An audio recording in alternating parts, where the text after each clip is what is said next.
On January 7, 2077, a group of researchers and a detachment of American military personnel were assigned to the newly constructed Mariposa military base in Central California. Their purpose was to oversee the development of a secret project critical to the war effort, the exact nature of which was known only to a select few. By October, however, the military detachment had learned the truth. Deep within Mariposa, prisoners of war had been used as unwilling test subjects and exposed to the forced evolutionary virus. Intended to create a race of super soldiers, the FEV instead resulted in terrible mutations and aberrant creatures.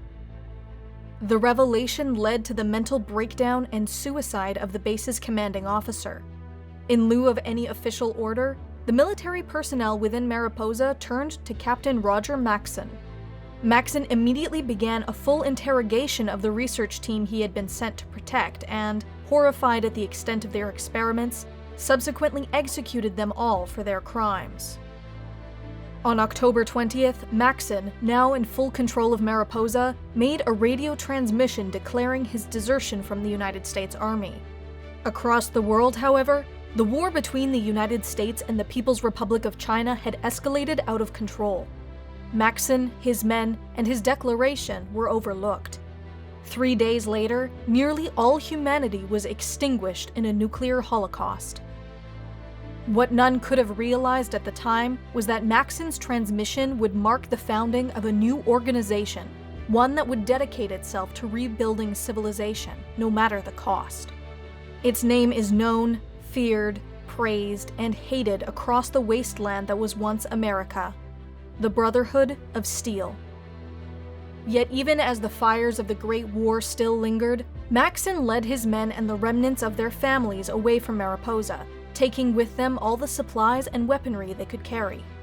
In what would be enshrined in Brotherhood lore as the Exodus, the group braved the earliest days of the wasteland, fighting off psychotic raiders and desperate survivors before finally arriving at the safety of Lost Hills, a government fallout shelter. Over the following decades, Maxson and the Brotherhood gathered their strength and formed the principles and structure that would govern the organization in the centuries to come. When Maxson died in 2135, his son Maxson II succeeded him as High Elder. Under his leadership, the Brotherhood slowly extended their influence in the area surrounding Lost Hills, quickly becoming one of the major factions of the wasteland. By 2155, the Brotherhood had encountered a prominent raider group known as the Vipers. While these raiders would eventually be driven to near extinction, the Brotherhood's initial overconfidence resulted in the death of Maxson II and the appointment of his son, John Maxson, as High Elder. Despite this loss, the annihilation of the Vipers helped stabilize the region, and trade soon began between the Brotherhood of Steel and various settlements, most notably the Hub. In 2161, the Brotherhood stumbled across the corpse of a super mutant. These savage, mutated humans were the result of the forced evolutionary virus, released across the wasteland in the aftermath of the Great War. This horrified the Brotherhood, which quickly grew fanatical in their quest to annihilate them. The following year, a legend of the wasteland known only as the Vault Dweller arrived in Lost Hills, seeking entry to the Brotherhood. He was given an impossible task meant to deter would-be recruits, but to the Brotherhood's astonishment, he succeeded. From the Vault Dweller, the Brotherhood learned of the Master, a hideous creature who, together with his super mutant army, plotted to expose the remaining human population to the FEV. Convinced to act against this threat, the Brotherhood of Steel, together with the Vault Dweller, returned to Mariposa, destroying the Master and scattering his army. The defeat of the Master solidified the Brotherhood as the greatest power in the wasteland, for they alone controlled access to some of the most advanced technology from before the Great War. Yet with very little manpower and rival factions growing across the region, many began advocating that their technology be shared with outsiders and new recruits encouraged. In the end, it was determined that the secrecy of the Brotherhood was paramount, and their technology was to remain in their hands alone. Those who disagreed with the decision were sent on expeditions to the east, founding satellite chapters of the Brotherhood in Chicago, Washington, D.C., the Mojave, and elsewhere. By 2242, the Brotherhood of Steel's technological supremacy had been rendered obsolete by the Enclave, a remnant of the United States government possessing far greater resources and more advanced equipment. Outposts and bunkers across California were reactivated to deal with this threat, but before the outbreak of any open conflict, the Enclave was suddenly and unexpectedly destroyed by another legendary figure of the Wasteland known as the Chosen One. Their collapse ended any threat to the Brotherhood, and it was rumored that some of the Enclave's most advanced schematics were eventually recovered and studied deep within Lost Hills in the wake of their defeat. In 2231, the Brotherhood of Steel, now under the leadership of Jeremy Maxson, began aggressively expanding their operations eastward. In a bid to strengthen their own position, they seized any and all technology from so-called lesser people, and jealously hoarded all they found.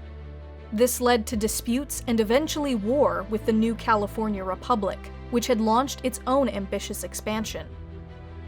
Despite the Brotherhood's overwhelming technological advantage, their lack of manpower made any prolonged conflict with the NCR unwinnable, and eventually they were forced to retreat into the safety of their bunker network.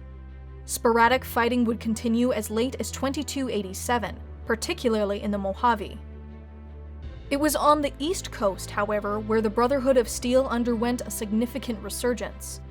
A large contingent sent to re-establish contact with the lost Midwestern chapter instead found itself in the capital Wasteland. Here they fought against remnants of the Enclave, which had themselves relocated to the region. After eradicating the local slavers and mutants and founding a new headquarters known as the Citadel, a second expeditionary force was deployed northward to the Commonwealth. These forces were sent aboard the massive airship Prydwen, designed and constructed over a period of 6 years and unlike anything else ever seen in the Wasteland. Under the leadership of Arthur Maxson, this detachment of the Brotherhood sought to find and confront the Institute, a highly feared and secretive organization rumored to possess unfathomable technology. While the Capital, Commonwealth, Mojave, and Californian chapters of the Brotherhood all exhibit varying tactics and doctrines, they all share the same basic organizational structure.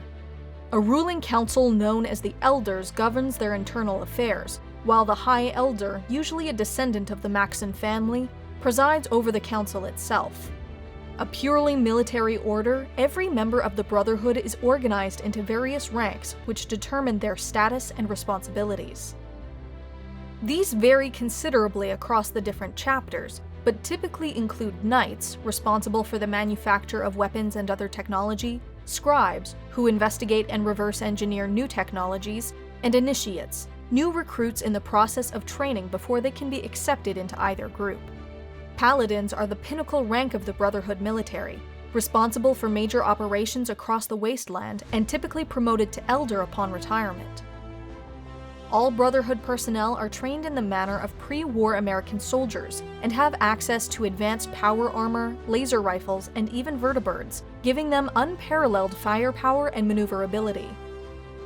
Access to pre-war technology is the Brotherhood's greatest advantage, and their reverence towards it has become almost religious in nature.